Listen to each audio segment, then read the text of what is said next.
Hi everybody, my name's Jennifer Squires and here we make, paint, create, sew and have fun. So, I've always wanted one of those wooden Harry Potter-esque Bessom type witch's brooms, and they're really expensive in the stores, at least the ones that look actually nice and are not made of plastic. And I figured I have access to the internet and to YouTube's. I've watched a few tutorials, so therefore I am already an expert. And we're under like a gale force wind warning right now. So we've got winds blowing closer to like 50-ish miles an hour, and that's it's blowing off a fair few branches. So I went outside, spent about 15-20 minutes in the sun. We've collected this big box here of sticks and twigs and a nice long branch, and so I'm just going to pop on time lapse, and we're going to start by sorting all of these sticks into bundles and like lengths.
Okay, so I have my piles of twigs and sticks and things, and I had two lines drawn on the box you may have seen that measured about 15 or so inches. That's the basic length of these sticks and twigs that I'm going for, and I have my nice long stick. I've taken down all of the sharp points, and so now I'm going to take the twigs, put a few on, wrap it with a bit of wire and just kind of build up the layers, and then I'm going to take it outside and just douse it in insect spray, and then just let it off gas overnight, and tomorrow we will get to the prettifying part. Also, when you do this, if you do this, put down an old sheet or something down so that you're not getting sticks and twigs all over.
Okay, so here it is, all wired on. I'm going to go outside and gas it, and tomorrow I'm going to fill all of these little bits with a heck ton of hot glue, and then I'm going to wrap some jute rope around it just to cover all this wire.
Okay, it's a new day, and here is my broom.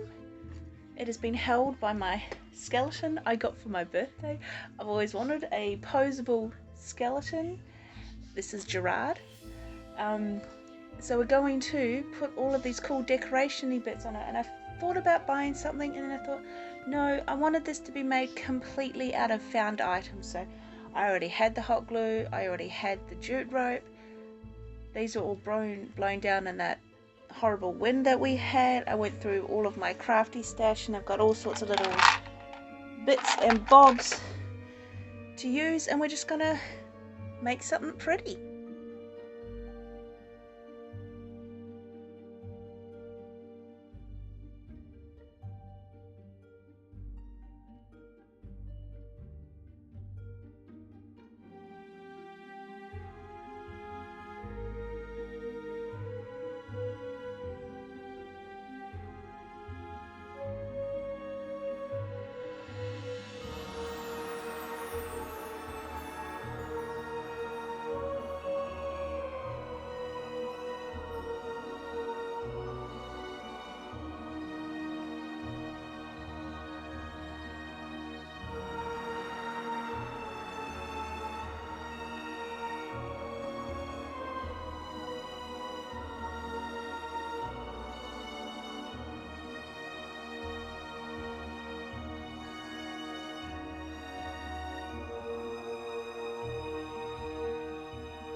And this is how I made my beautiful Bessom witch's broom.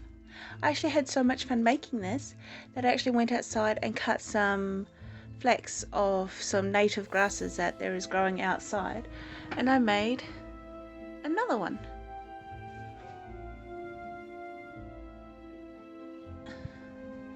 So I have 2 witch's brooms made completely out of found materials and things I already had.